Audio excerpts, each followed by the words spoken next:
Alright, so today I'm going to be explaining another important paper with the title Effective Graph Kernels for Evolving Functional Brain Networks. This ACM paper in 2023. The graph kernel of functional brain network is an effective method in the field of neuropsychiatric disease diagnosis like Alzheimer's disease.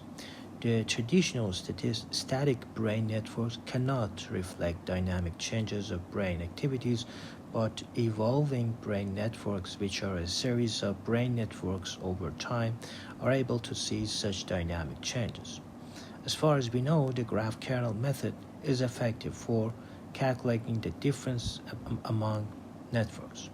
Therefore, it has a great potential to understand the dynamic changes of evolving brain networks, which are a series of chronological differences. However, if the conventional graph kernel methods, which are built for static networks, are applied directly to evolving networks, the evolving information will be lost, and accurate diagnostic results will be far from reach. So we propose a method called global matching-based graph kernel, which captures dynamic changes of evolving brain networks and significantly improves classification accuracy. At the same time, in order to reflect the natural properties of the brain activity of the evolving brain network neglected by the GMGK method, we propose a local matching-based graph kernel, which allows the order of the evolving brain network to be locally fine-tuned. So these are three contributions of this paper. An effective method that finds the matching relation with Hungarian algorithm and then computes the graph kernel according to the matching is designed so as to improve accuracy of diagnosis. And in order to preserve the natural characteristics of brain activities changes, LMGK method that controls the number of order changes to reorder the sequence of brain functional network snapshots is proposed. So you see this symmetric positive semi-different covariance matrix. So we have the whole brain network is just expressed as a sequence of graph, and S is just a number of total number of time periods.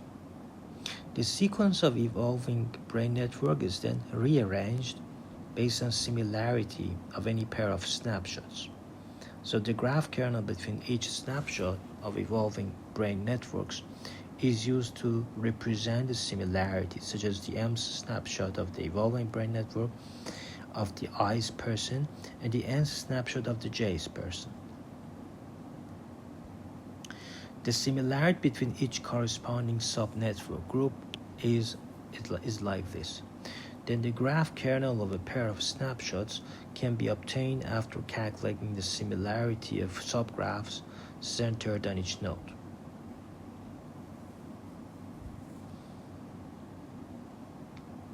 Each snapshot of evolving brain network is treated as a node of the bipartite graph, and allowed matchings are treated as edges, which are represented by E, where each edge has a non-negative weight.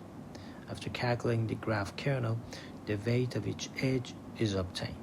Then the optimal matching is performed to find a relative similar snapshot pair for each person as much as possible. Finally, the calculations of graph kernel of evolving brain network is performed based on the obtained matching M according to this equation. So this S is the number of snapshots, as I said, of the evolving brain network.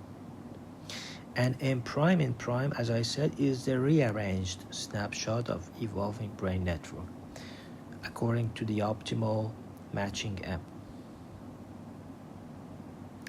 So this is the process of global matching-based graph kernel.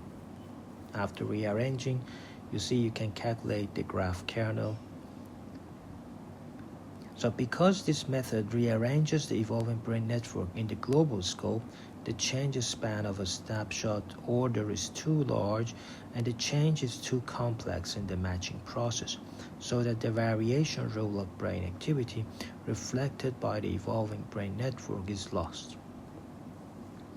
So we limit the number of snapshot position changes and simplify the change of the snapshot sequence. This is the bipartite graph model.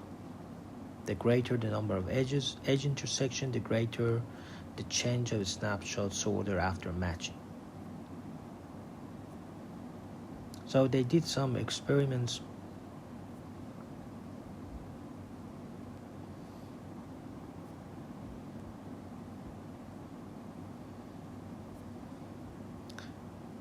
So they propose a GMGK method which aims to find optimal matching for any two evolving brain networks.